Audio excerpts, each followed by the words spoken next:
7, 6, 5, 4, 3, 2, 1.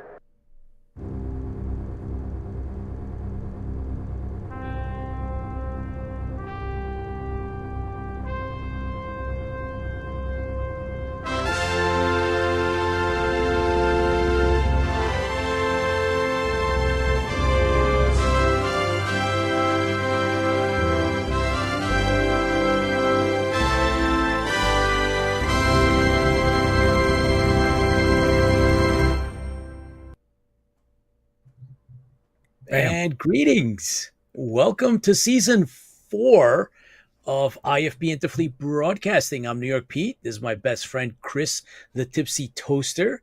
We want to thank you for tuning in. It's our news and pop culture sci-fi entertainment channel. Full disclosure, Chris and I grew up on 70s and 80s TV, movies, comics, and cartoons. And Captain Crunch and Blueberry. That's right. Speaking of that, I'm going to bring something up on that. We're big Battlestar Galactica fans, so welcome to our corner of the universe. And Chris, I was just informed by a good friend of ours, Dave, that there is a Frackenberry poster for sale. Yes, I've seen that one. I love it. Yeah. I don't even want room on my walls. I got all my Marin Jensen pictures everywhere. That's right. Let's see. Marin, if you're out there. Yeah. Call him because it has to be. Welcome, everyone. There's a bunch of you watching us live that jumped on. Eric Patton, the professor, thank you, sir. James McCoy, Paul Rotter, also known as Commander Kane from the Colonial Warriors. James McCoy, Chuck Davenport, Lola, Mediocre Modeler. Her name was Lola. That's right, Kathleen. And Charlene, and let's see, Christopher Tucker, Dave Turnbull is out there, and so is Chuck Davenport and Chris Marshall, and Georgia Kumis is tuning in on break from work that he's got going. Oh my God, what the heck? It. Yeah, you did. On cue, it looked like it was actual Foley there, but okay. You know what, guys? We do our toast. And when the Tipsy Toaster is, I guess he's got to realign his circuits. And I don't know. We're set now. Are you okay? Yeah, you're set now. All right. Well, I think so. Okay, cool. Well, let's toast to the fans because we're going to bring out our alcohol, right? What'd you bring? Yeah, we got some cool. We have a cool special guest in the wings. Ooh. Check that out. That's from Virginia. Where'd you get that one at? I got this at the local grocery store. Oh, I'm going to pull that one up. Where are my things? There we are. There's Pete. There's Pete. There we go. Hey, you like that? Craft Explorers. Yeah. Well, read it. What's the alcohol content? What's it supposed to taste like?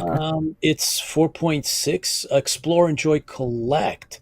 Craft Explorer. I don't know. I don't know. Boy, yeah. Pete just doesn't sell the beer very well, does he? Or the cider very well? It's not cider, bro. It's beer. It's actually beer? Actual Blue Ridge Lager. It's a lager. Yeah. Well, I guess we're flipping the thing tonight because I got cider tonight. Yeah, but you got a special one. I got a special cider. Ready for this? I want the big picture on you when you're drinking it. Lost Boy Cider. En Fuego, dry cider with hot peppers. 6.9% alcohol. That's not your normal cider there, ladies and gentlemen. And what's the heat index on that? It doesn't say. Let's see. It says we could all use a little more spice in our lives. Oh my God. So we took our best peppers from around the world and threw them into a fermenter to make En Fuego. The perfect balance of heat and spice to keep things interesting. Cheers. And it's by Lost Boy Cider Company. And where are they from? Virginia Cider Works Company, LLC. Alexandria, Virginia. Holy crap. They're close. I got to go down there and see them. I've never knew they were down there. So Professor Patton says Lost Boy Cider as opposed to Lost Warrior Cider. That's it. And it looks like a Lost Boy on the front too, right? It does. Jeez, this is crazy. Anakin Stepping on an Skywalker apple. in the can. Take the high ground. Oh my God. Yep, this is good. This is good. I So you hope you ready? put yourself on. Yeah, because I want to see your reaction Oh wait, when it just gotta comes open it first. rushing out of your nose. Yeah. So Okay. Yes. uno, dos, tres. Okay. All right. I'm good. So far, so good. Ooh, sorry. I What's was the not matter? expecting that. Cylons can't handle a little bit of I was not spice. What's expecting up with that. that? It was Look, just I'm the drinking. frizz. It's the Big Mac Big Collector's Mac. Series. Yeah, Like a Big Midtown. Mac. Yeah, Midtown Comics. Big time comic book New York place City. here in New York City. Yeah, they're huge. You ready? Tina Vega. Gary Harder's on. Thank you, Gary. Okay, let's do it. Go. And here we are. Okay. Looking good so far, so good. Very clear. And It looks I like wanna water. I'm sure it it Not that tastes bad. just like water. It's going to taste just like water. So this is mine, looking good. Want to make sure that all our friends and watchers are in good health. So a good friend of ours, Jerry, is recuperating. So Jerry, hope you get well soon. Sorry to hear that, Jerry. Yeah. Okay. So, do it. So, anyways, thank you all for joining us. You say you don't hurry. Thank you for joining us. We always appreciate the fans and the fandom out there. It is you that fuel the fleet. So we always cheers to you. We always drink something to you for the people in front of the camera, behind the camera, and the people who create the fandoms and live the fandom. So here's to you, because fans fuel the fleet. Cheers. No, it's not bad. Come on. I like spicy stuff, so how long are you gonna last? A little spicy, but you're gonna run and get. It's a little spicy. It's not as spicy as you think it would be, but it does have a little burn on the throat. You're just a little burn on the throat. Cylon technology at its best. I bet you by the third swig, you're going to be looking for milk. No, I don't think it's that bad. It's your eyes are watering already. It's a hot taco. It's a hot sauce, Taco Bell hot sauce temp.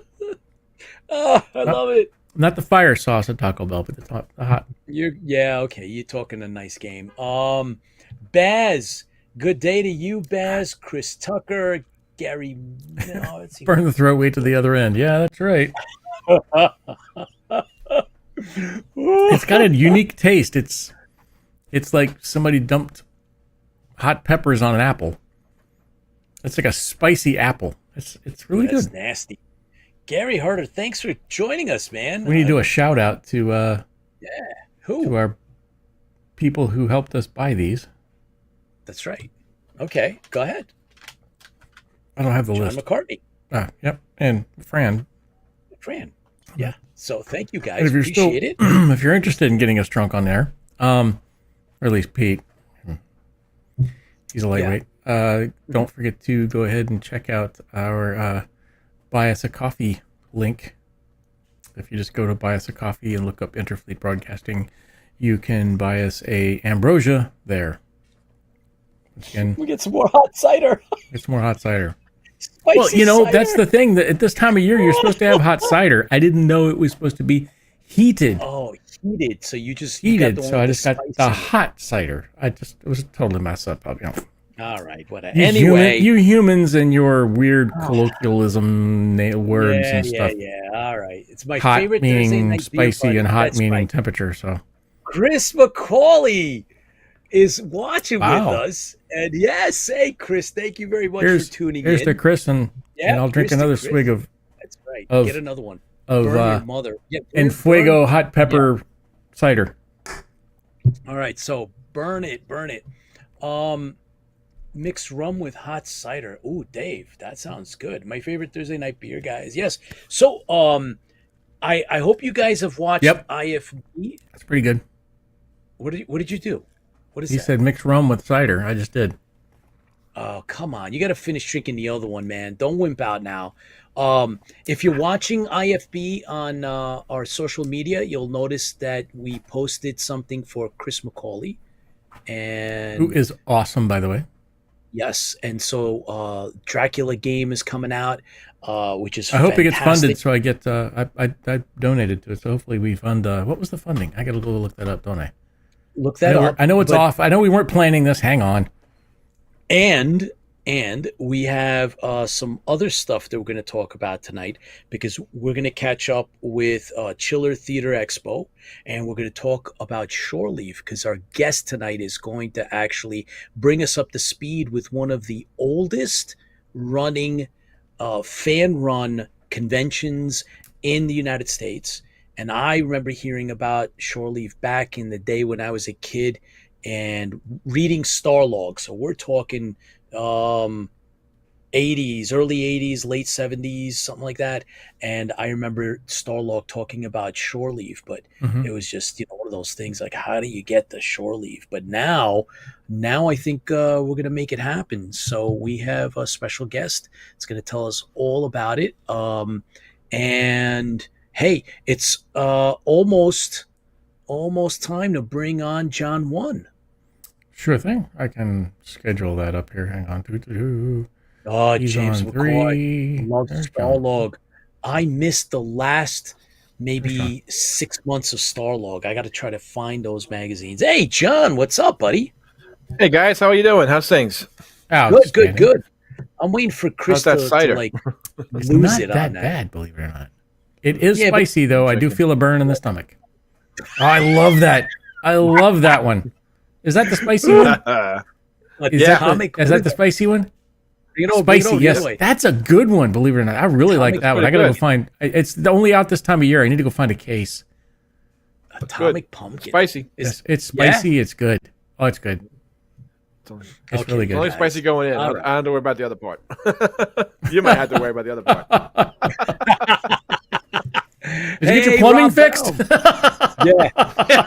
Yeah, pour some of that in it. There you go. You'll be all set. Right down the drain. Rob Bounds Wake up with the tomorrow, Starlog. you won't need coffee. That's it. That's right. Starlog regarded Wide as awake. something of a monthly sci-fi Bible. That is correct, Rob. We still love reading Starlog. It was one of the best magazines out there. I'm going to Pete, try your to audio catch up. faded out there for a second. You getting far Really? from the microphone? Oh. No, Oh, maybe I was okay. just too close to the microphone. But I'll make sure I respect the Get a microphone. little closer. Yeah, Get a you little think so? closer. No, that's not unnecessary. But Get a little all right, closer. How's this? John, you're drinking too quickly from that spider beer. Take it Spider easy. beer. Now that would be Spicy interesting. Tarantula beer. There we go. Well, to me, that Made that out of all the connects. body The of brain, it goes tarantulas. That's all. That's gross. Anyway, John, what do you got, man? Yes. Oh, we got a quick scoop of what's to come and some good news maybe to follow. First up is Beacon 23 on the MGM channel, Yes. Based on the short story series by Hugh Howey. That's about a government agent and a stoic ex-military man that wake up and find themselves on like a beacon way out in space, but it turns out to be a like a lighthouse for intergalactic travelers. So they try to figure out what's going on and why they're there. So it looks pretty good. That's coming out on what was it? I think it's November 10th. It's coming out. So it looks pretty good. First he had Silo, now he has Beacon 23. Mr. Howie's doing pretty good. So look for that on Beacon or Hulu. Hopefully it'll be on Hulu. So it looks pretty good. Some good actors. Lena Headey's in it. Cersei from Game of Thrones. Ah. Oh wow, that's good. So- Yeah, she's Another really show I good. haven't never watched. Oh, you're gonna watch that. No, never watched that one. Well, this one, the next series, Asteroid with a lot of gold on it, kicks off the race to get it in the 4th season for all mankind. This way, Russia and America try to find colonize Mars, and also they find a huge asteroid which has millions of money on it, and they try to fight to how to get there. So, if anyone's watched this season, it's on Apple Plus. I think I'll be getting that series pretty soon because someone found out about the Monarch series coming in 2 weeks, and they want to watch Godzilla. So I think we'll be adding that to our repertoire of car Apple cable TV. channels. I got Apple TV just for Excellent. for Silo. Yeah. Silo. So if you don't have Apple TV yet, you'll love Silo. We're gonna watch it. Yep. There's a couple good series on that too. So he'll be happy. Go see it. Cool. Go see it. I mean, watch it. Gotta watch it. I think after like the 20th time to asking for it, I think he's only going to get it tomorrow. Right in the Warm me kisser. down. Yeah. Oh boy. And that'll be appearing November 10th.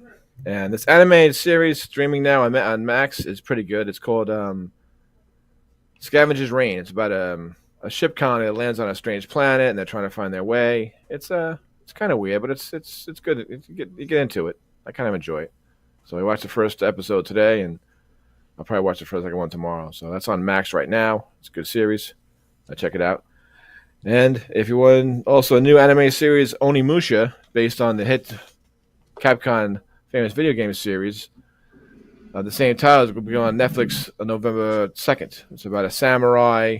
He's fighting, and he fights everybody. And there's a big storyline on it. It's anime. It should be pretty good animation. So that's pretty good. And more Marvel is coming to the bigger screen. This one in the form of the Marvels. Captain Marvel. And that should be premiering November 10th. Carol Danvers, who's Captain Marvel, gets her powers entangled with Kamala Khan, the other Captain Marvel from Disney+, and Monica Rambeau from Captain Marvel and WandaVision. And it's also confirmed today, recently announced that a new series with the Scarlet Witch and Quicksilver series will celebrate their 60 years together. Well, Scarlet Witch and Quicksilver, a history of the series, will delve into their extended families, their father, who was Magneto, and possibly a reunion with their sister, Polaris. Hey, comic fans, you don't know that. Look for the series this February. And that's from Disney. And the more movie premiering tomorrow based on another popular video game called Five Nights at Freddy's. The security guard is hired to watch a closed pizza parlor that has a mysterious past. And it turns out there were robots there possessed by children who go on a killing spree. Now, robots. Robots. This was all over New York Comic Con. The advertisements for this was in the subway, on the turnstile bars. Yep. They had stuff on the bars for that. I mean, it was all over the place. So they spent a butt ton of money in advertising. So I wonder how good it's going to be. Game, so. Is it? Okay. I know there's a lot of people who cosplay it, and I'm like, I don't know what the heck that is. and then somebody looks at me like, really? That's Five Nights at Freddy. And I'm like, okay. Yeah, it's so a very popular game. Yeah, and it's But I'll let you finish up, and then I'll go ahead. But it's based. I think I saw that movie before. It was same type of movie. It was called Banana Splits. You know, they're animatronic figures. Oh my god! And they turn into yes, yeah. And who are the name? Freagle, Bingo, Drooper, and Snorky all are animated figures, and they go out and kill people. And they're just ruining all our childhood shows. What? That's nuts. I like it. Hopefully, someone get the idea of Killer robots come to life. It'd be a good monster. Killer robots could be an interesting thing for a movie. Yeah, so, just like Killer Donuts. Nope, that's a great B movie. Well, one of the actors from it is gonna be at Chiller Theater. Oh yeah. Yes. Attack of the Killer Donuts. Yes, that's right. You'll have to get a picture with him. It's a great movie. So we'll do that. And also, to finish up on Killer Robots, Sam Esmail recently filled us some questions. He did a movie with his new Julia Roberts when he answered some questions. And he was asked about his 4-year Battlestar Galactica series. And he proudly stated that he was recently handed an outline for the series that looks pretty good. So I guess he's going to go back onto it and do it because his other series, Metropolis, that he was working on in Australia, was canceled. So now he can get back to working on getting this out of dry dock. Yeah. And that should be it. So we shall see. Yeah. We'll see. But he didn't say anything new that wasn't out. Nothing new. 4 years ago. No, nothing new. Just said that it's got handed another script. Yeah. So you want to know when it goes in production, Sam? Yeah. Tell us when you start producing it. Stop teasing us. Come on. Come on, it's better than nothing, guys. At least there's some kind of movement, right? We heard there's proof of life, so let's keep our fingers crossed, and we'll. Ah! Sorry, I breathed in when I was trying to drink. Yeah, whatever. Oh my God, I want to see it come out through your nose. Oh no, Go drink that would some be milk. bad. Go drink some milk. That would be bad. Chris and his spicy cider, man. Unbelievable. Oh yeah. Look at that. You're taking like little drinks. That's right. Those are 1978 drinks when you were like 9, little sips. I seriously, I am going to go and find this place. It's Alexandria. I did not know there was this place was in Alexandria. Oh, that would be so funny. You should go. Yeah, go see if we get some sponsorship. Where are the sponsors? Let's get some beer sponsors, man. That's what we need to do. Attack of the Killer Donuts, followed by Return of the Strong Coffee. That's right, James McCoy. Clear sinuses. That's what Paul says. I don't know. It's not as bad as a pepper spray, but he's gonna run off. John. So, John, you and I, we're going to head over to Chiller Theater, and I'll tell you, I'm looking for. There's going Kristen Cloak, who is in Space Above and Beyond. And we're going to get and then we also have a classic Star Trek TOS Star Trek guest. She the actor was she played in the episode where they age, and she was the lieutenant that goes down with them, so she's going to be there. So I'm zeroing in on them. Those are my two top. Yeah, I saw Kristen Cloak. I saw the guys from Chips are going to be there. Yeah, that's right. Yep. All 3 of them are going to be there, and who else is going to be there? The mother from. There's a lot. Pinky from Grease. There's a ton. Danny really Glover. Cool. Danny Glover is going to be there. Emmanuel Lewis. Frankie Avalon's going to be there. That's pretty interesting. Christmas Story is represented. Willy Wonka's represented. Yeah, I mean, Willy Wonka. Yeah, the woman who was Karen Grassel, who was the mom on Little House on the Prairie, is going to be there. That's pretty interesting. Yeah, it's totally. Actually, guy from Creeper. Was that Creeper? That series where he was a monster. He's in it. Yeah, there's a bunch. Actually, there's going to be there's an actor there that we were involved with, Chris, in Once a Week for Life. He's going to be there giving he's one of the Yep. Yep. Okay.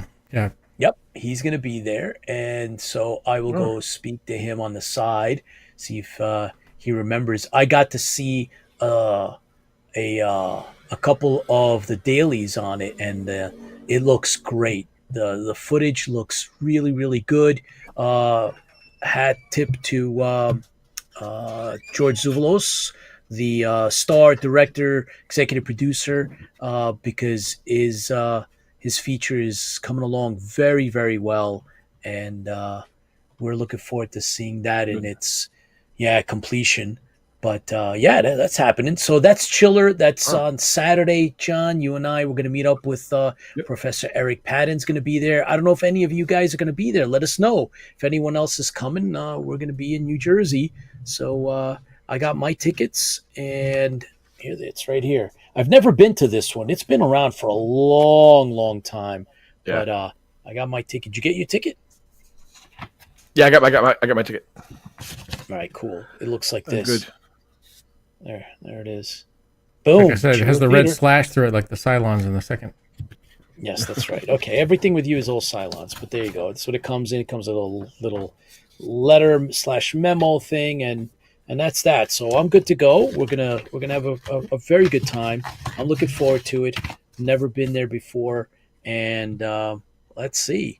Now, speaking of conventions, gentlemen, we are going to be talking about shore leave, and that has a very, very long history. So before we bring in our guest, I just wanted to make sure that we let's recap a little bit of what we did. We had a great interview with our friends on for our Halloween special, and the insights that we got and all that great stuff between Chris McCauley and Dacre Stalker, who is he's the great grandnephew of Bram, and they have a whole franchise that's revolving around that original Dracula, and we are supporting them as much as we can.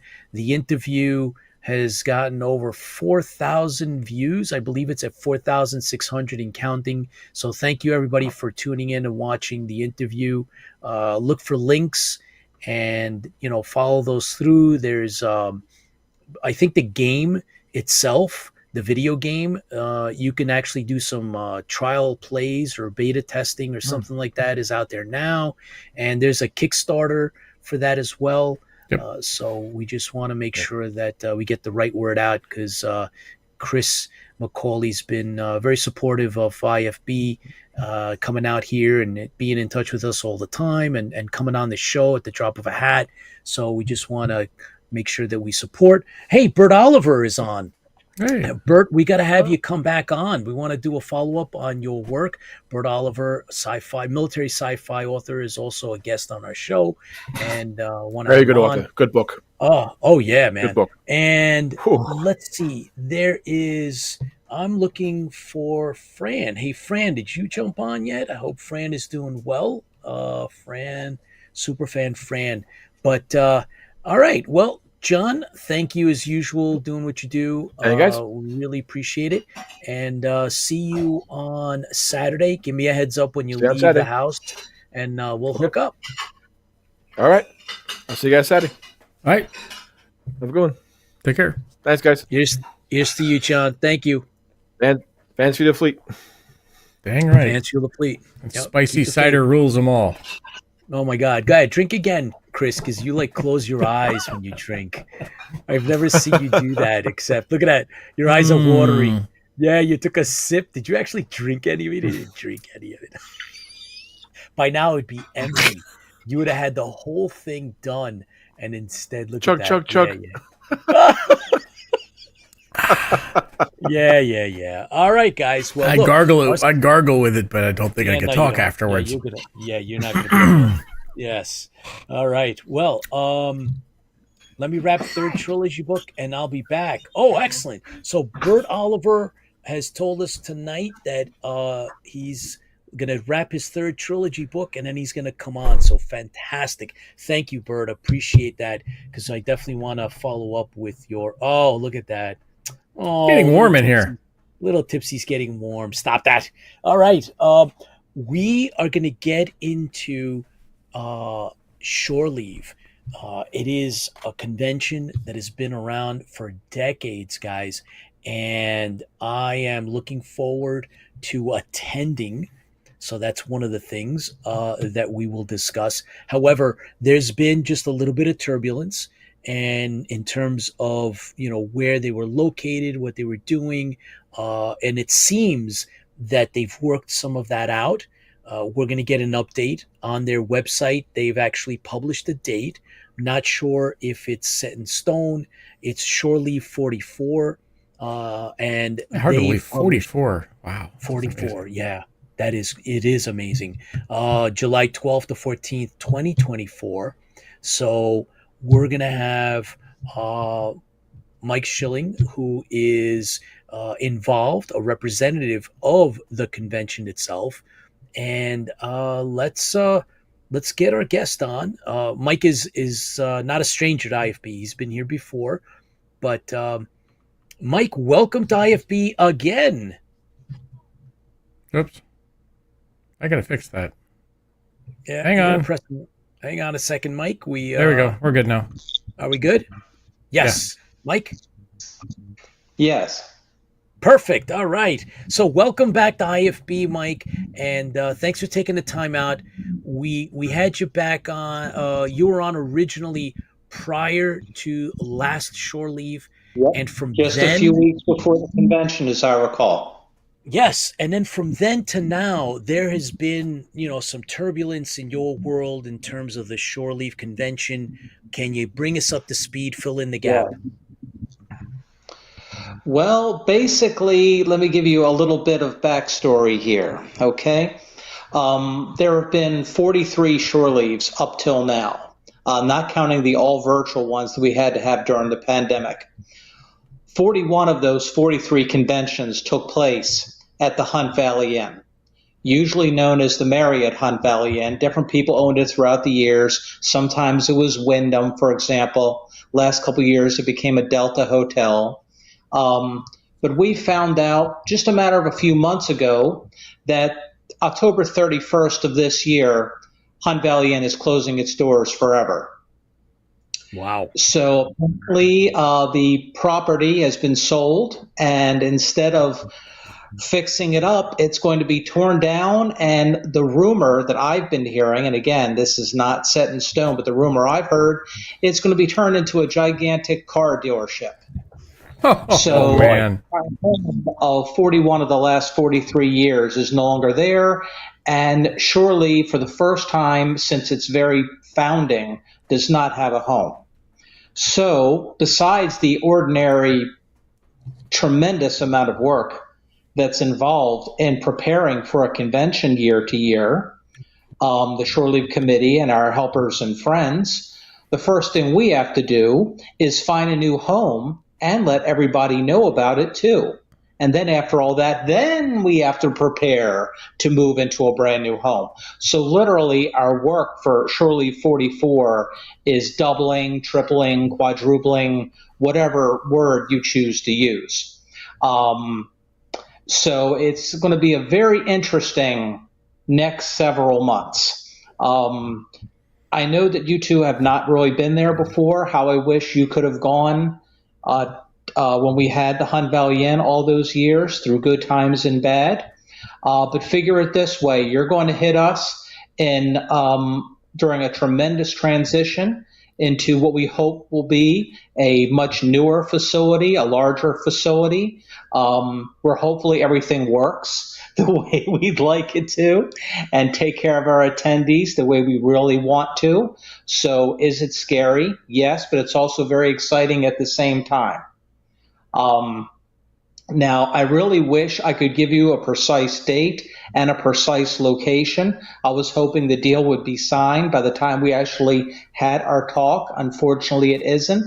There's a few more I's to dot and T's to cross before we make a final agreement with them. So I can't really officially tell you yet. I wish I could what our new home is going to be. However, considering your geographic location, okay, compared to where Shore Leave always was, you're going to find the journey to Shore Leave much easier. Ooh. I will say that it's much closer than you would have had to have come just 3 months ago. But again, it's not a done deal, but it's very, very close. And we're probably only going to make a 1-year deal because we have to make sure everything goes smoothly next July. Historically, we make multi-year deals with our hotels, so people can plan years in advance. But we're just going to make it a 1-year deal, and then everything goes smoothly. Then we'll make an agreement to extend it multiple years. But yes, I am not envious of our hotel committee right now, nor am I envious of our convention chairs, because they have just been jumping through hoops, and I have to give them all the credit in the world. They've been calling tons of hotels, visiting tons of hotels, drawing up lots of notes, comparing and contrasting, checking off lists basically. Does it have this? Does it have that? Nothing is ever perfect, but I think if everything comes together like I am hearing that it's going to, I think you will be very pleased, and hopefully before too much longer, I'll be able to tell everybody where we're going to be. Now, I can tell you that we're probably not going to be on the same weekend as you see on our website. That is the dates that we had should Shore Leave 44 have actually taken place at the Hunt Valley Inn. So those are the dates that were set, but there'll be no hotel there. Now we are trying to get it as close to that weekend as possible. Okay, in fact, that's one of our big things. Some of the hotels we have talked to are wonderful for our needs, but they don't have anything in July, say. Or they want to move us, say, to the 4th of July or some crazy Lord. weekend. Okay. Oh, sure. You would have heard, we could have put it on the 4th of July. You would have heard crickets too. Yeah. That's Because for I sure. don't think it would have grown all that well. So there are any number of factors, and I won't bore you with all the whys and wherefores, but let's just say there are tons of details that are involved when you make an agreement with a hotel to host a convention. And it's not just the cost, so that certainly is a factor. How much are the rooms? How much is parking? Is it free? How much access do you have, like to local restaurants and shops and things like that? So is it more of a destination hotel? Is there a lot around it, for example? What's the neighborhood like? Do they have enough ballrooms? Are the hallways wide enough? Because you have a lot of actors out there signing their autographs and everything, and you got to have room for all these lines and everything. So there are a large number of factors to consider. So it is a very scary time. Shore Leave has only really been in this hotel, with the exception of Shore Leave number 1, long before I ever was there, and Shore Leave 8 back in 1986, which actually was my first Shore Leave, by the way, which was held in downtown Baltimore. I'm not 100% sure why it happened that way, but every Shore Leave except for those two have been at the Hunt Valley Inn, and now all of a sudden we find ourselves without a home. So yes, it's a very nervous time, even this far out. I suppose it's good that we found out this far out in the process, because the closer you get to the dates you were supposed to have, the more, crazy running around you have to do to try to find a location.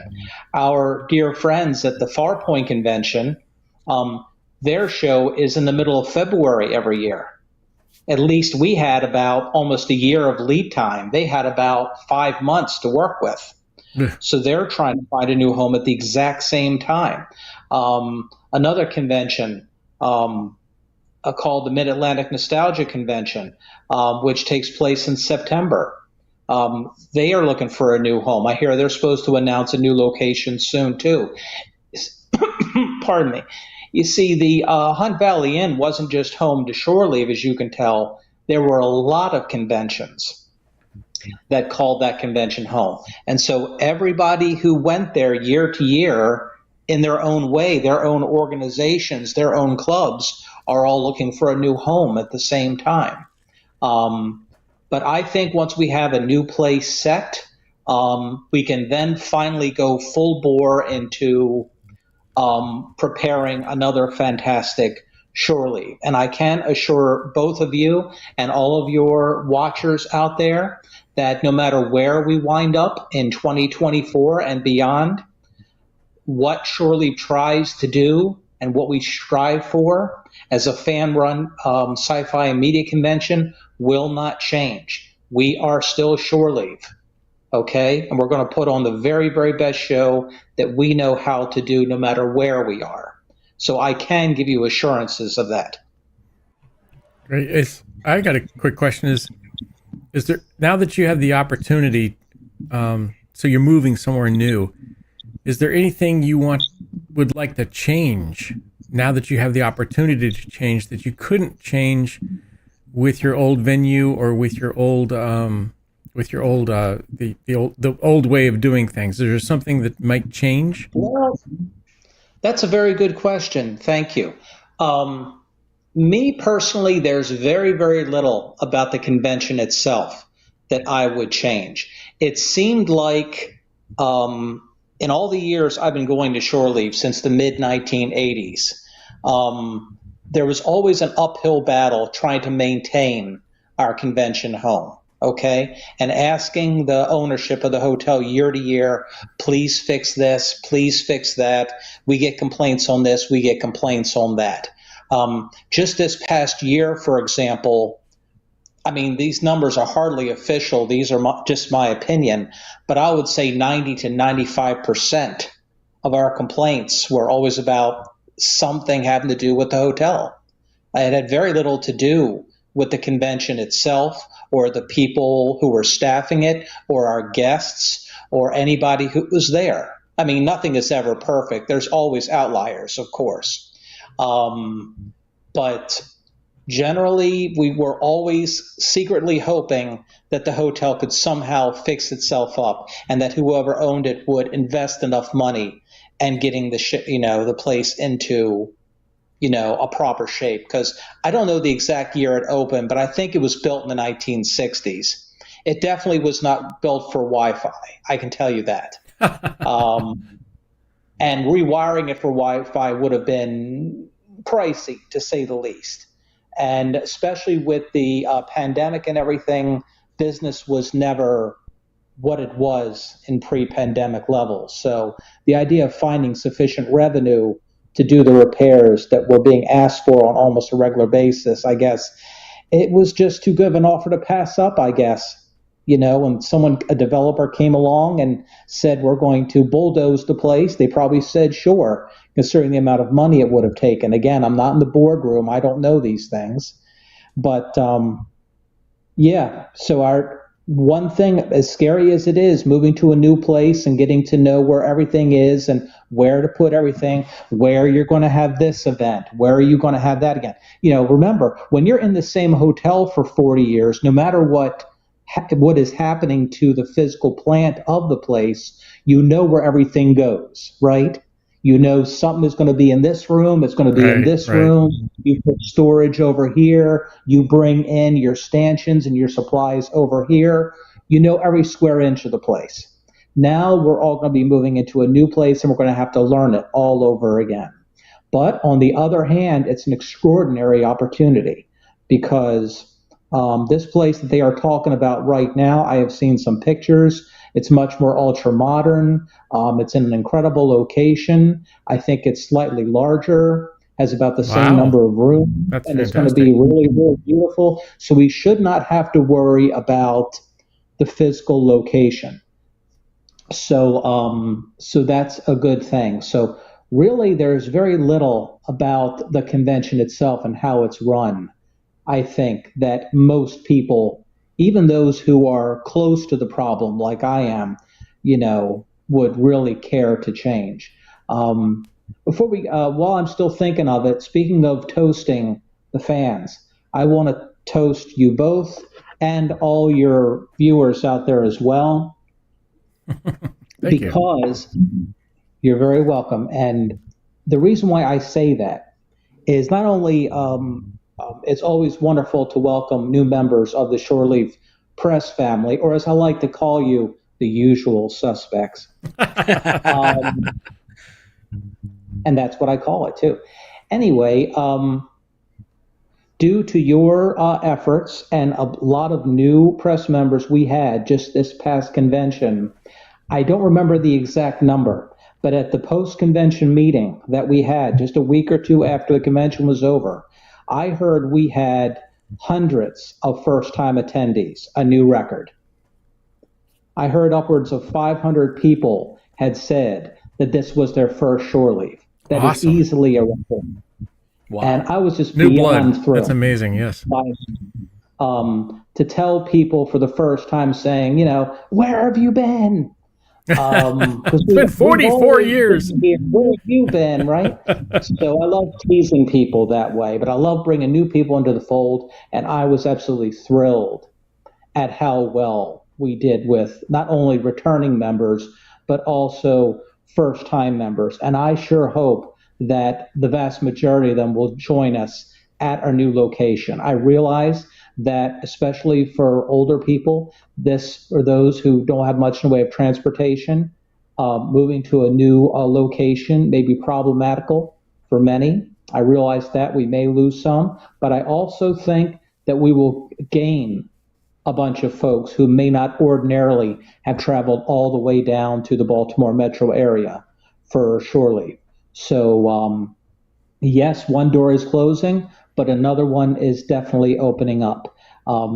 Another comment about Shore Leave 43 is that and I didn't know if this was going to get brought up or not with the time that we have, but I'm very, very happy and very proud to say that all of our guest stars that we had came through perfectly. They couldn't have been any better. And one thing special about Shore Leave and other fan-run conventions like ours, I've noticed over the years, is that fandom, and I know you already know this, I know I'm preaching to the choir here, fandom is very, very generous. Fans are very generous with each other and supportive of each other, obviously. And the charities that we have, no matter what the economy is like year to year, always do well there. And there was this one thing that happened during Shore Leave 43. I was there watching the Saturday Q&A with Ben Browder and Claudia Black, okay? Which was a real dream come true for me. I'd been a Farscape fan since the very beginning, okay? And one of our regular charities is the Julian Fleming Memorial Fund, a child that passed away of cancer at a very young age, leaving the family with just an absolute ton of medical bills. And that organization has existed ever since then. And Ben Browder literally walked around the ballroom and passed the hat. And it did, even though that does very well every year, it again set a new record, because I always say that the Shore Leave people came through again. It was absolutely amazing to see, and also amazing that Ben Browder and Claudia Black would agree to take part in something like that. It was just a glorious thing to see. It's one of my happiest memories. So, but at the last convention, the guest stars were spectacular. Our visitors were spectacular. Everything really, it was one of our best conventions. Perhaps it did not set a record. We did not sell out. We got close on Saturday. So attendance was very strong and very respectable, but people had a fantastic time. So even though as the convention recedes a little bit in the rearview mirror and some of the memories fade a teeny bit, and as we prepare for all these challenges moving to a new location for Shore Leave 44 sometime next July, although I can't give you a specific date yet, but we're looking to have it as close to those dates as possible, so trust me. I don't think there are any plans to move it to the winter or anything. So it's going to be close to that, okay? But so things like that really stand out strong in my memory. The response of the fans and I don't know if wonderfulness is a word, but the wonderful nature of our guest stars that we had at Shore Leave 43. So those are the memories that particularly stand out to me. Right. It says here the Julian Fleming Memorial Fund was $4,507. St. Jude's $1,621, and the World Central Kitchen was $1,621. That's pretty good. Yeah, Great. We're extremely proud of that. And like I say, it's no matter what the economy is like year to year, and anybody who spent any time in fandom, anybody who spent any time going to conventions, especially fan-run conventions, they already know this. This isn't something they don't already know. The fandom, they always stand by each other and support each other. And that is just something that makes me very, very proud indeed. I mean, going to conventions like this and meeting people that you've seen on TV or on the silver screen for many years is a wonderful thing. But some of the strongest memories that stay with you are feelings like that. I remember a few years ago, and I hope this isn't too far off the subject, but the last live convention we had before the pandemic hit and changed the world, Nichelle Nichols was there. In fact, not too far from where I'm sitting is a photo of me and Nichelle Nichols from a few years prior to that, when she was in better health. And basically she was there as what I think was called then the goodbye tour. didn't want to call it the farewell tour. That's kind of, Right. yeah, that's kind of maudlin, but that's what it was being called at the time. And of course, she just passed just recently, bless her heart. And she, in the condition that she was in at the time, she wasn't really supposed to be at her table very much, but she actually was at her table 98% of the weekend, talking to everybody. And everybody from little tiny kids who couldn't possibly know of Uhura or have watched any episodes yet, all the way up to elderly men and women and everybody in between, all came up to her to give her respect. It was just an incredible thing to see. And at that particular convention, we also had Anson Mount and Ethan Peck were two of our guests. Now, this is before Strange New Worlds. We had seen them in Discovery before Strange New Worlds was started. And I don't think this was ever planned. And this is a matter of being in the right place, the right time. Both of them got up from their autograph areas, went over to Nichelle Nichols, and each sat on each side of her and just started talking to her. Amazing. What an amazing sight. So, I get goosepimply just thinking about it. So these are the kind of things that happen at a small convention. Right. All due respect to the gigantic conventions like Dragon Con or Chiller for that matter, okay? They are magnificent organizations. They've been around a long time. They know exactly what they're doing. But we're just a very different thing. Now, I don't know what our capacity is going to be at our new home. The capacity we had at the Hunt Valley Inn on a single day was 1,500, compared to the tens of thousands that you would ordinarily have at those other shows. Right. Now, that is a big enough crowd to draw energy from the crowd and to feel the enthusiasm and the excitement. But it's not so big that you can't talk to people. Where if you find a slow spot in the autograph line, you can actually talk to a guest star for a couple of minutes without some burly security guy pushing you along. And I know it's happened to you. You're not fooling me. No. So, these are the things that smaller conventions like ours can have. I like to say, and I know this is not exactly an original term, it is literally the best of both worlds. Because you have basically all of the programming and the excitement that a regional or a national convention can have, but all the intimacy of a small gathering. Right. Where people can actually talk to each other and meet up at the bar or meet up at the restaurant or find a quiet, sofa somewhere and just gab about the latest episode or the latest movie that came out. Because let's face it, even in this incredible era we're in now with all of this social media we have, which is a wonderful thing, okay? It's fantastic to have it, but it's not the same as actually meeting your friends in person.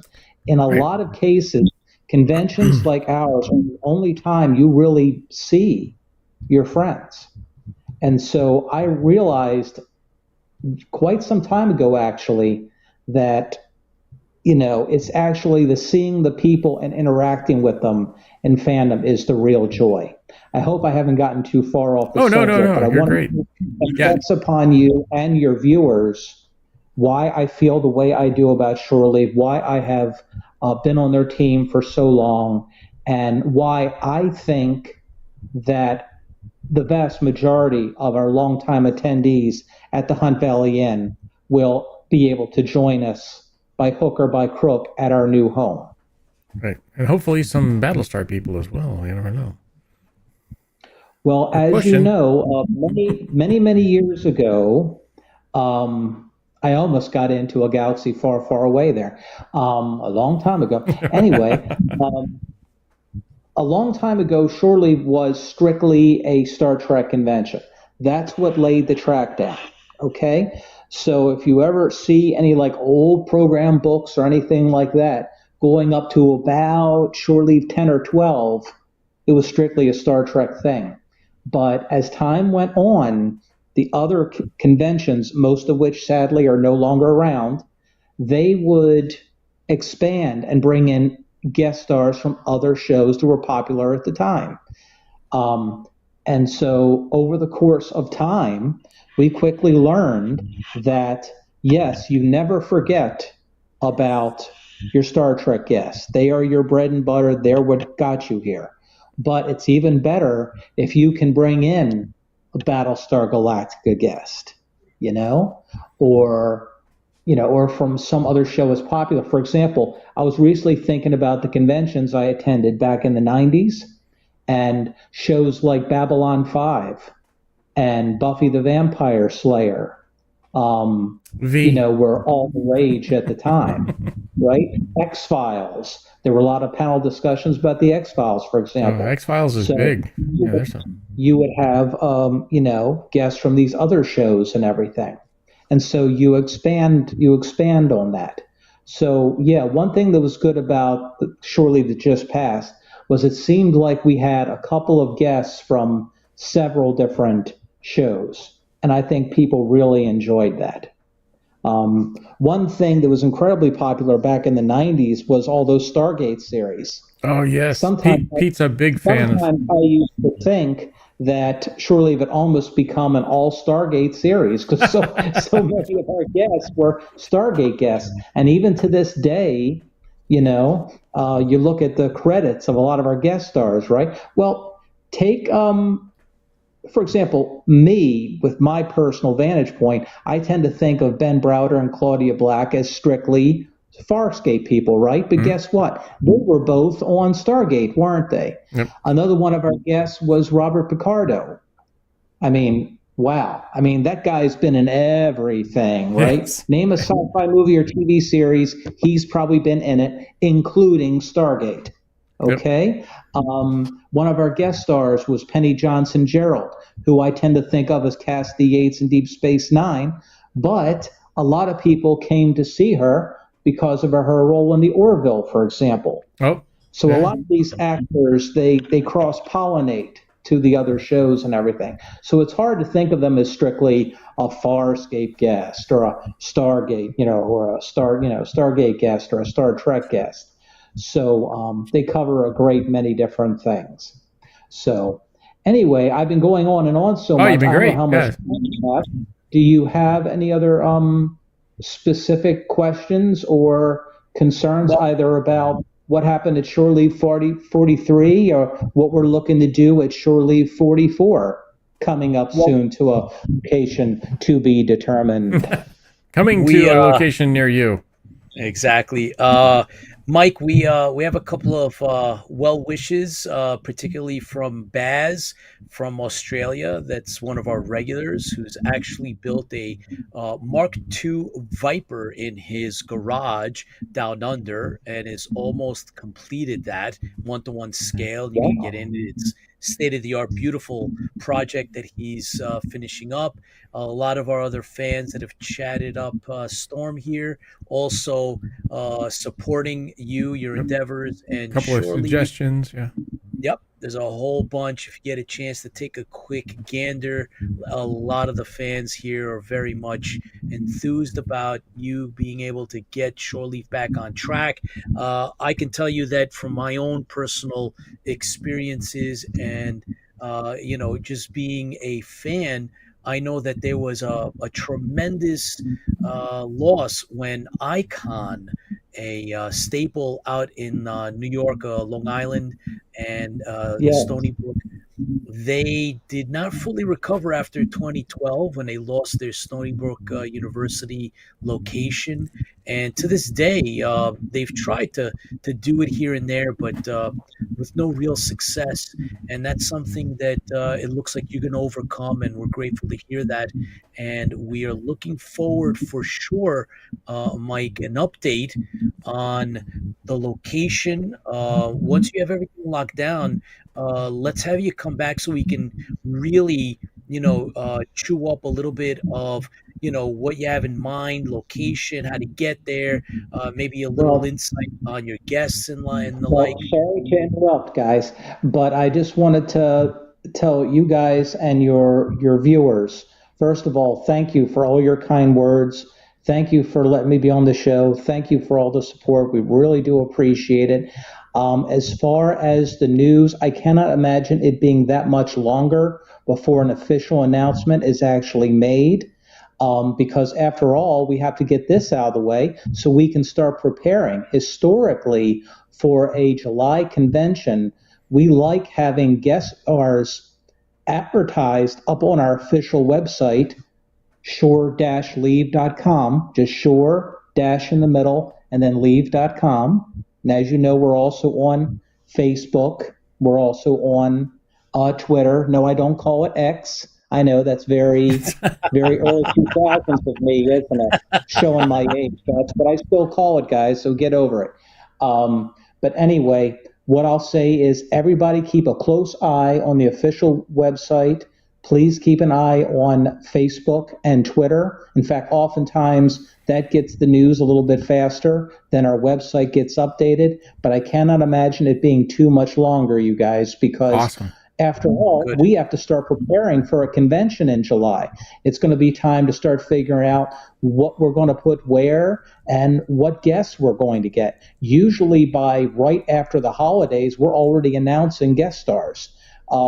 So that does not give us very much lead time. So I can't imagine it being too much longer. So anybody who's interested, thank you to everyone for your ongoing support as we take this next step forward in our journey. Hopefully it will be a good and positive one.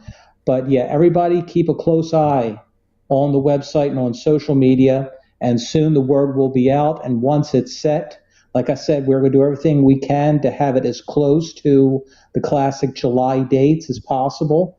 Maybe a little bit further into July, perhaps, we're thinking, but it's not going to be too different, okay? Not some different time of the year or anything. But then we'll really be able to start going full blast into making preparations for Shore Leave 44 at our new location. So I just wanted to get that out. Absolutely, Mike. Here's to you and to Shore Leave. All the best wrapping this up and getting it ready for the big announcements. Please come back, Mike, with more news as it happens. And as soon as you post up on website or whatever else, we'll try to grab it and put it up on our site so everybody knows when the next Shore Leave and where it's going to be.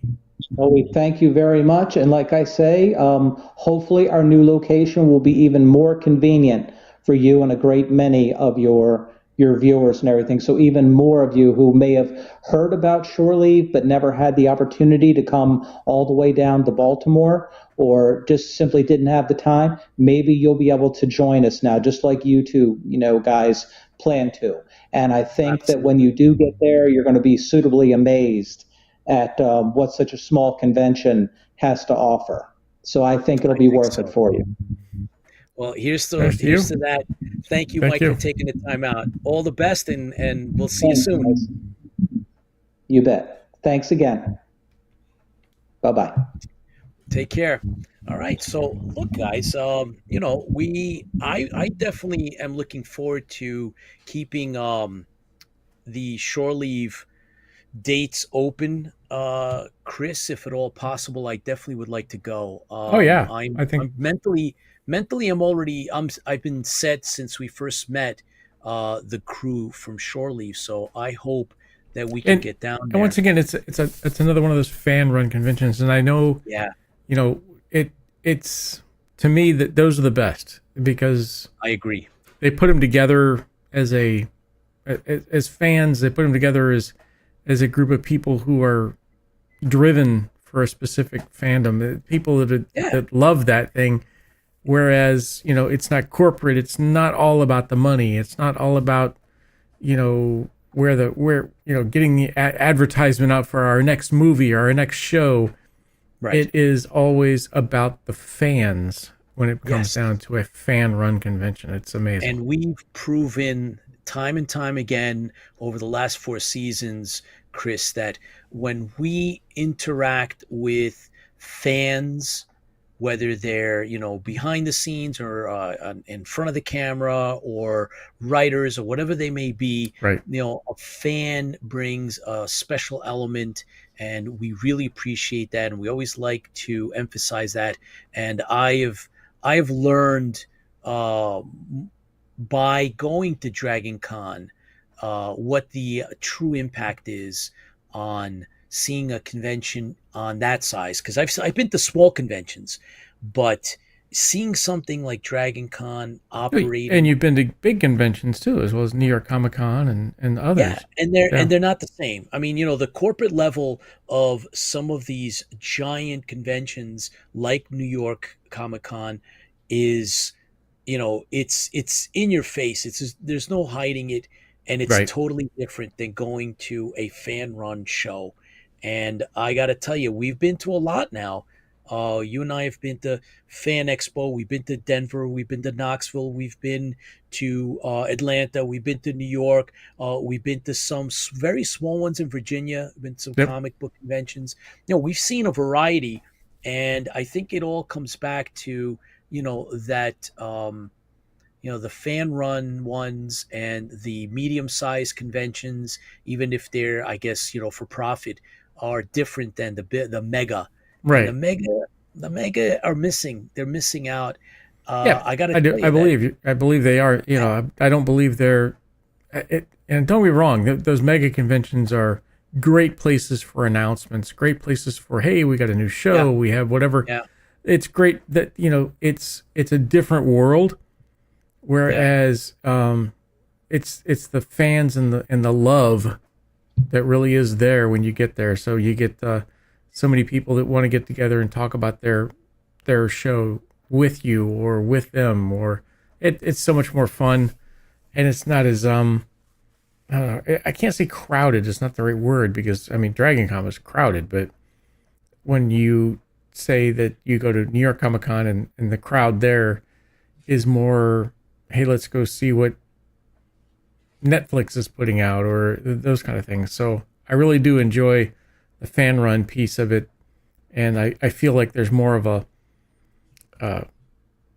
family piece to it. It feels more family-ish. A labor of love, Van Cindy Salter just mentioned. It is, and it shows. It's like everything else. It becomes the fan element will always shine through, and it makes a difference. But Kim, it's definitely, Dragon Con is not a corporate con. It is definitely a fan con. All. But look, it's not to say that there aren't other, conventions that are for profit, but they all. Yeah, I mean, face it, you have to make some money to make. So the fan run conventions, you have to make money to have it next year. I mean, that's the love piece of it. Right. I've been to WonderCon in Anaheim, and it was a fantastic convention. Had a really, really good time. And so, there's all different types. We have to get to San Diego. That's on the bucket list. That's our bucket list. Then, we want one in Florida too, somewhere. There's a couple of big ones in Florida, but there's also the LA Comic Con is something that has come up in the last. That's not WonderCon. I thought WonderCon and LA Con.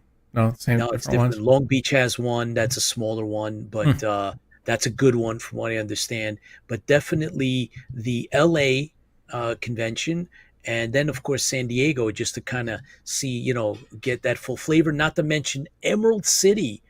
Remember that one, or the Chicago? Commander Kane, Chicago. I've been to. Chicago's a corporate. Yeah, I've been to that one, and they were taken over. So I find that fans are very supportive. They are very supportive, Baz, and you'll find that, and very open to each other, no matter what your beliefs are or whatever your religion is or whatever it may be. Fans don't judge. I found that really amazing at some of the cons. Cool. It's like, hey, you be you. But there's a different celebrate flavor. It. Yeah. Right, Chris. Every regional convention also has their fandoms are a little bit different. The people a little bit different. Whether it's East Coast, West Coast, somewhere in the middle. The fans are also a little bit different. But there is that common denominator. It's really, really wonderful. MegaCon Orlando, Dave. I don't know if you've been. Have you been? Let's see. As we've looked at a couple of the ones close to there. So it's been Orlando and Pensacon. And I Chris think there was Tucker. three of them. We're looking at 3 different ones in Florida. Yeah, Chris Tucker just mentioned one. Norwest Com in SeaTac, Washington is a great convention. Okay. Stockton Con in California, I thought was good. Robert Baum putting that up. Dave We Turnbull, need yes. which the one is last the one? time. Which one is one mediocre modeler goes to? Because that's one we need to go out and Yeah, meet with him. that's one. What is that one again? MM, let us know, please. Yeah, Because I don't that's think the he's one on that I was tonight, thinking but about yeah. too. He was. Was I he? think he still is. Okay. Yeah. So guys, Lola, Charlene going to MegaCon in Orlando. I Ah, don't know, you guys. If so you want, you gotta let MegaCon us is one of the know. ones. Yeah, that's one Yeah, of those we were MegaCon looking at. definitely. Wonderfest. There it is. Yeah. Wonderfest USA. There you go, mediocre modeler. Is there a Wonderfest Berlin or Germany or something? Or is Wonderfest USA? Wonderfest Ceylon. For those of you that have not been keeping up with Mediocre Modeler, you must, because it's a mix between Ahsoka Model and his coverage Right. on the episodes and the Star Wars TV episodic television. So you got to keep up with Kitty Mediocre head. Modeler. That's all I can think of is cat head. Oh, stop it. It's just awesome. I love this stuff. I believe in God and science go hand in hand, search for truth together in opposition. When we are fans of science fiction, there's all kinds of opinions that matter. Of course, Baz. Amen, Baz. Oh, yeah. Eric Padden, because Dragon Con was my first con, it'll be different to see Chiller doing it all in just one hotel. It will, and you'll see. You'll pick up on the difference. And I think, if I'm not mistaken, that Chiller, being that it's an old convention and it is a fan-based convention, it's not one of these corporate ones, it's going to be a bit different. I know that Mike, our guest, told us that he had been to it decades ago, that it's an old style con. I'm looking forward to it because I haven't been to one, and it's been in my backyard for Wonder all these Festival years. in Japan, says Mediocre Modeler. That would be amazing. That would be. Can you imagine what a Comic-Con is like in Japan? Oh, I know. I've heard about the ones in Germany and everything else. In England, I read some stuff about conventions in Italy. Really? Now that one I can speak Italian, so we're good there. In Rome, I heard that there used to be some really, really good conventions there. So, Gary says, I've been to Chiller since late 80s. Yeah, well, we'll Did you run into him? Yeah. But we did New York Comic Con. It was gigantic. It was, just amazing. huge. It's once again, it's so much fun to have really that many people there and just to see. Just to see what's coming out. Yeah, the corporate piece of it is really good. Like I said, they really hit big on the Freddy, Five Nights at Freddy. Yeah. It's everywhere. It's just big. It's just gigantic, and I would say they spent hundreds of thousands, if not million, at least $1 million in advertising in New York City. Oh, for sure. Chris Tucker says PerCon in Poznan, Poland is very good. Wow. Interesting. Yeah. Imagine that. StarCon in Denver from Kim. It's morphed into something else. Yeah, see, that's what's happened. A lot of the cons didn't make it through the pandemic. Never mind before that. Before that, there was a big... So they joined with something else, yeah. Yeah, there were a whole bunch of major takeovers, but we'll keep you posted, guys. We're going to be doing a very select list of cons. As a matter of fact, Awesome Con. We're going to be guests at Awesome Con. We're working with CMOD. See if we can get booths right close to each other. It'd be great. Yes. As a matter of fact, a quick update on the Stranded Warrior. Jay, our editor, is working on scenes as we speak. He's working on stuff. So thank you, Chuck, Jay, for doing that. be ready. They're coming your way soon, hopefully. Yes. And don't fall asleep on us, Chuck, or run away.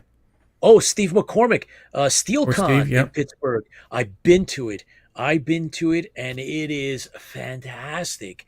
SteelCon in Pittsburgh is a little bit, still slightly a bit outside of Pittsburgh, is fantastic as well. K&S Mega Toy Show, never heard of it. Mega Toy Show, that's got to be something. There was the one that that Mike Schilling mentioned. It's the vintage one. That's got to be something to go see. Vintage toy convention. I think that's what that was. But yeah, Joke. Kristen, there was something that you picked up or that you got? Yeah, in mail, so yeah, finally. I got finally. So I mean, I'd like to. I know a lot of people have gotten them already, but some of you got close up video of it. So I would figure out why don't we get a close up view of a couple of things, and then also I can close up view on these actually right here. I like to collect the cards, and Pete turned me on to, hey, I got these cards. I was like, I didn't have those. So I looked for them, and Chris Scalf was an artist that we've got artwork from. I've got a lot of artwork, actual cover artwork from Chris Scalf, and he worked on Battlestar Galactica original as a comic book, but inside of the packages of cards, he had specific chase cards, if you want to call them, if you know what a chase card is. And I was looking for some of them, and I found 2 of them online relatively cheap on eBay, and I was like, yeah, and I got them. So I got the Starbuck card, and there you go. And I got the Apollo card. And these are the cards out of, Pete will know what was the set? These are for the Colonial Warrior trading card set. Yeah, so if you look at the back. Yeah.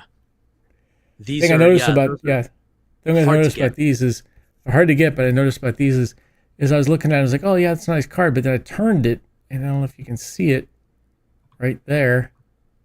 It's on a linen. It's not like paper. It's like a actual fabric on there. Yeah, it's cool. That's cool. Really cool. Yep. And of course, there's a good Cylon on that one, and always have Cylons on the other one too. So, it's all about the Cylons, and of course, there's the Cylons attacking down there at the bottom, right? So, it's all about. Look at all the Cylons. Hey, never mind the guy in the middle. Just look at the Cylon stuff. The Cylon stuff is the cool stuff right there. Well, let me tell you, before you go to the unboxing of your Battlestar, yes, I just wanted to show off some of the books and stuff that we got that was sent to us that we're going to review. This is from Mika Harris, author. Oh yes, she was Becky awesome. Sharp and Heaven's War, and this as well. Look at this. Little Shop of Horrors, Hammer, what does it say? Hammer sails on uncharted seas, the lost continent. So we're going to have, we're going to review some of this stuff, and we're going to have authors coming on. So we're going to read this stuff. I'm going to share this, I guess, with Chris. It's a big one. And it's really cool stuff. So we got that. I just received that in the mail. So thank you for sending that our way. And we are definitely going to have authors on and review the books. And it's going to be great. We didn't talk. I don't think we talked about. So we met at New York Comic Con. Yeah, we talked about the coffee people. Oh, we did. No, we did not talk about the coffee people. No. So, I mean, my mind is still stuck on the great Alex Sanchez, who's coming on, and we have the artwork, and we're doing all the. So we will we'll post up a video interview soon, but just the coffee people, and I'll just do these over here because they're easier. Yeah, real quick.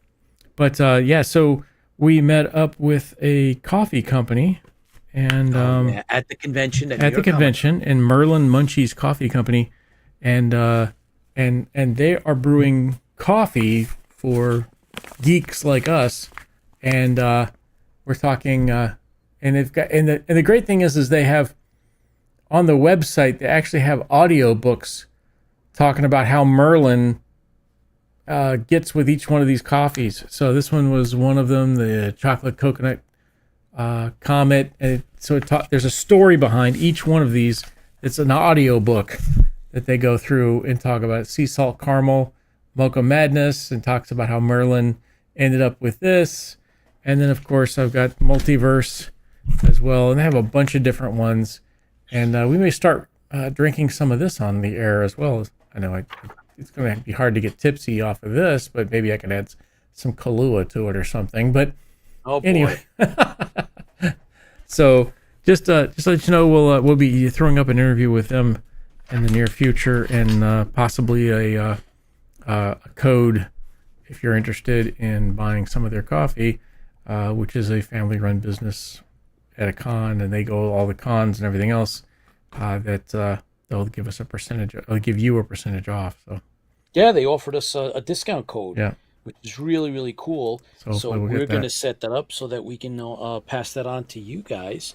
And right, so yeah, we're going to have Mika Harris, author, who's featured in the magazine I showed you guys and the books. So she's going to be Mika Harris will be coming on, and I think it's going to be awesome to have some of the material reviewed or read beforehand. We'll have a really good time with that. So guys, we're gonna do an unboxing. It's the Battlestar Galactica ornament that the Tipsy Toaster has finally gotten. Can you hear me? Yes, we can. All right, so you gotta love a place that has its own tape. Yeah, that's awesome. So we'll open this up. So hang on.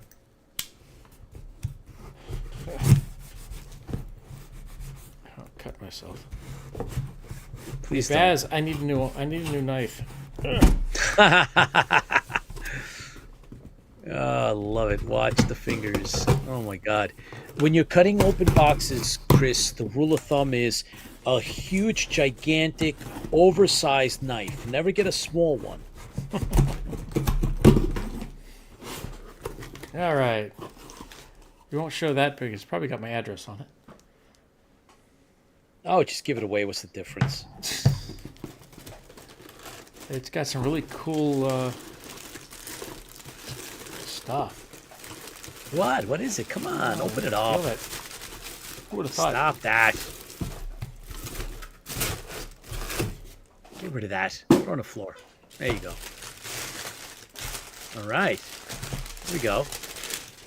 You know, we talked a lot about, I remember conversations again and again at Dragon Con. Where's the Galactica merch? Guess what? Here it is. There it is. Gotta go get it. Here it is. Yeah. You gotta go get it. Here it is. All right. So it's nice. It says Battlestar Galactica Christmas Tree Ornaments 2023. Yay. And keepsake doesn't say anything much about the Battlestar, so we'll go ahead and open it up. So let's see. Do I want to destroy the box? No, I don't. Move it up a little bit. There, perfect. And paper insert. Whoa, what is that? Oh, those are batteries. All right, so it's wrapped in paper. They didn't do the plastic molded. Maybe it's good for the environment, maybe. It's true.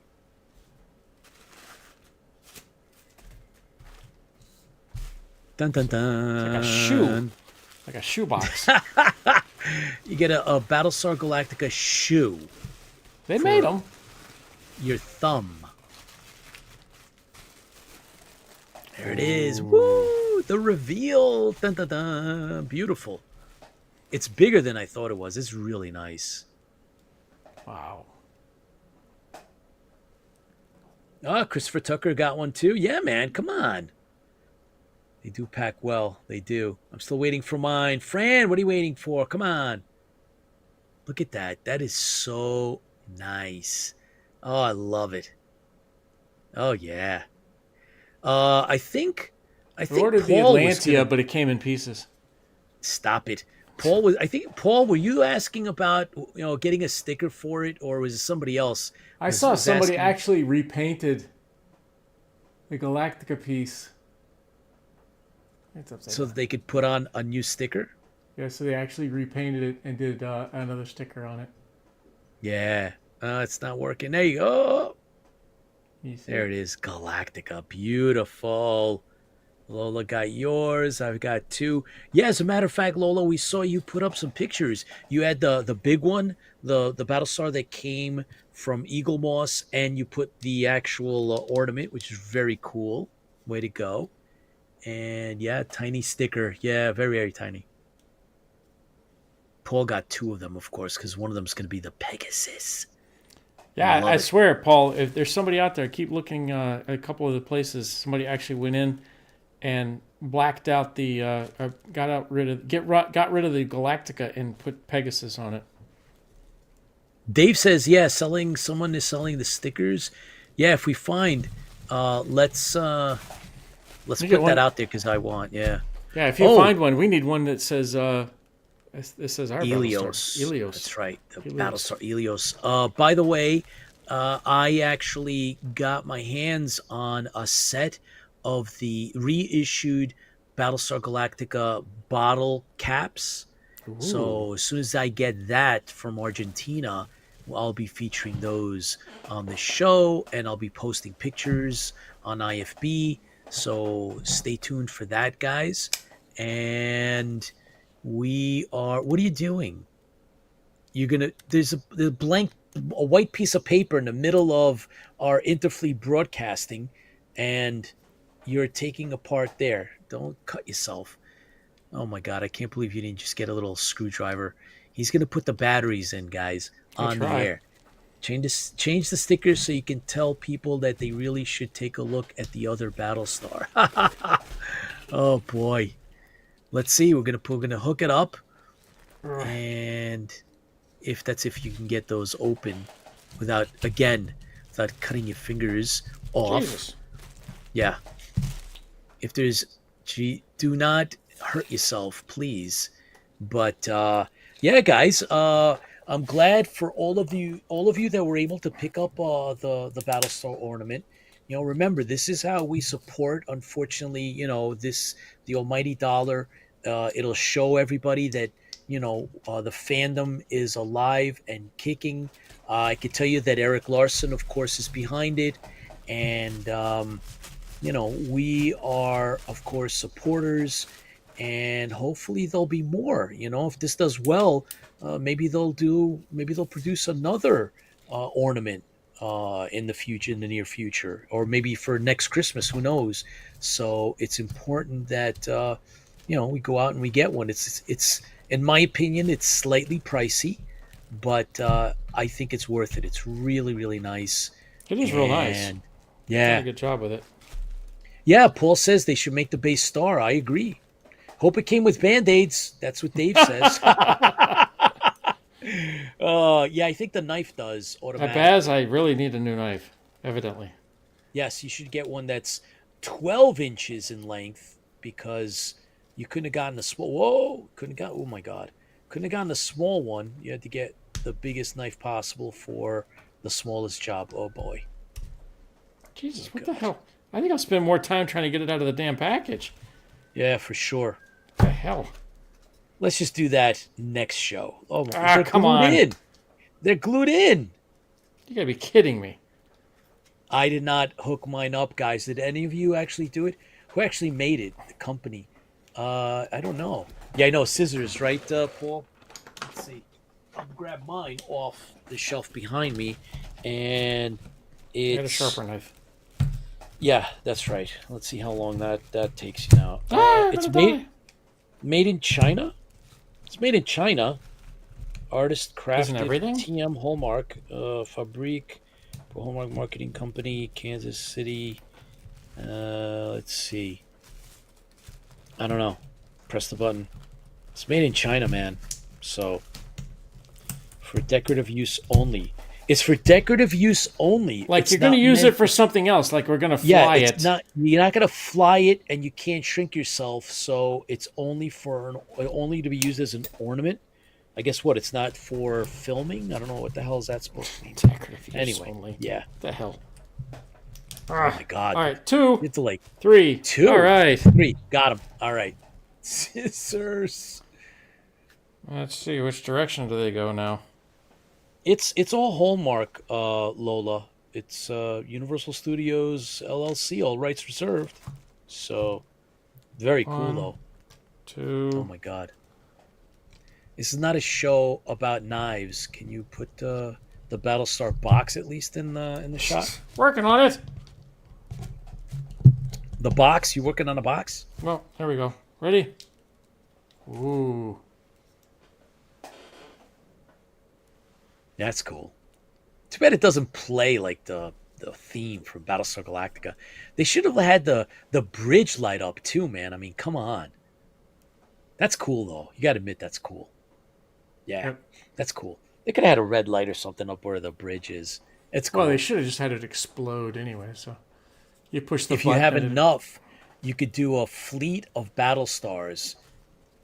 Yeah. No, you'd only have one Battlestar, which is the Galactica, and the rest of them you'd have in pieces.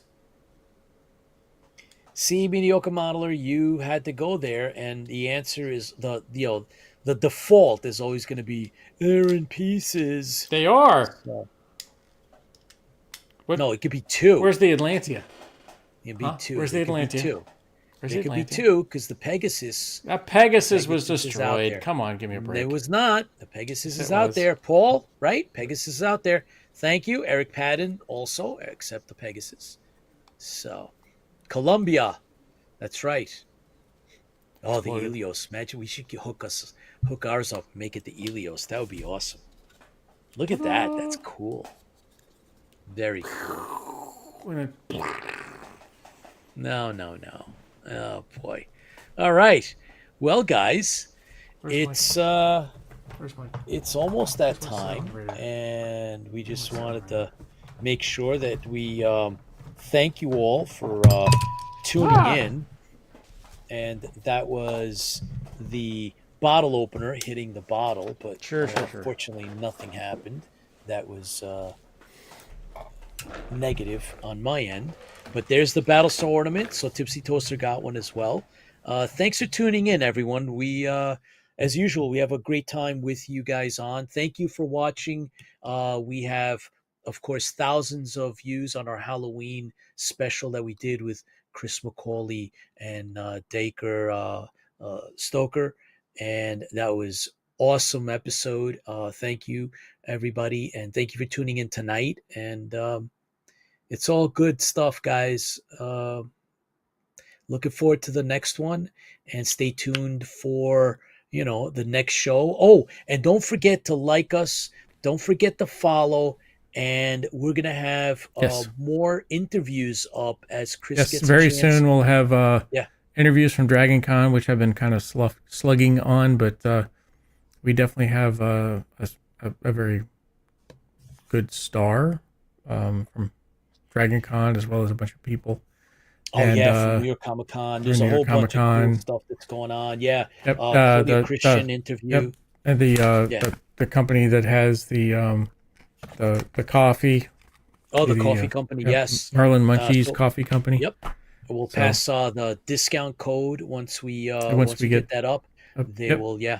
They'll extend. It's great coffee. I have one of those as well. So which guys, one did you get? You remember? I'll bring it up the next time. I have just a little bit left, so I will make sure we show that off. And everybody. So everybody, safe. Thank you very much. We will see you next Thursday. Same bat channel, same bat place, same frequency broadcasting to Earth, and everything else. But we really do appreciate you being here. And you are awesome, because just remember, you are what fuel the fleet. So there's to you, and we'll see you next week. All right. Take care, everybody. I